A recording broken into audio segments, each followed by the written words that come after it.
السلام علیکم ګراني مینوالو زه فیضان ګلستان یو ځل بیا حاضر ما دوستانو نننی زما چې کوم ټاپک دی هغه د ورکوټي ماشوم په باړه کې چې کوم ثانیه راپېښه شوې وه نو د هغه په باره کې دا خبره ده دوستانو چې څنګه په سوشل میډیا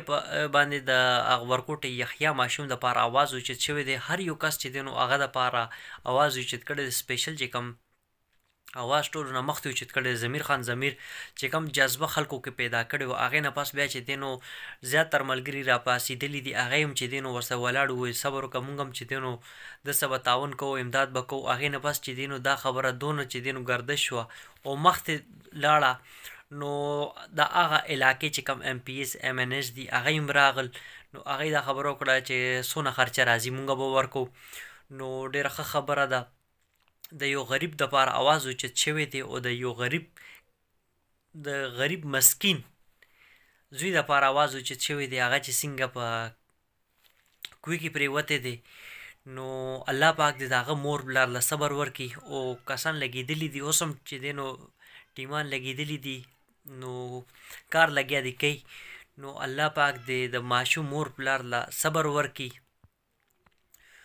او چې کوم کسان لګیا دي دا کار کوي نو الله پاک دې هغه کسانو له اجر ورکړي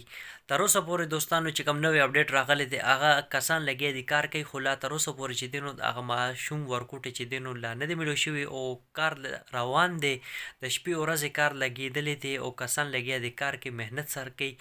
نو د دې چې کوم اجر دی الله به وله ورکړي او ټول کریډټ چې دی نو په سوشل میډیا باندې چې کوم تاسو ښه پیژنئ ضمیر خان ضمیر دا ټول کارنامه د هغه ده هغه چې دی نو اواز ورله اوچت کړی دی او هغې نه پس نور ملګري هم چې دی نو راغلي وو هغوی ورله چې دی نو اواز اوچت کړی دی نو دوستانو یو څو کسان داسې هم دي هلته کې هغوی دا خبره کوي چې دا خپل ځان فیمس کولو دپاره راغلي یا داسې هغسې نو داسې کسانو چې کوم داسې کسان خبرې کوي د هغې د خبرو سره مخکیني چې کوم کس دی د هغه زړه خفه شي او داسې نه کول پکار نو یو انسان چې دی نو د الله رضا دپاره راځي هغه دا کار کوي نو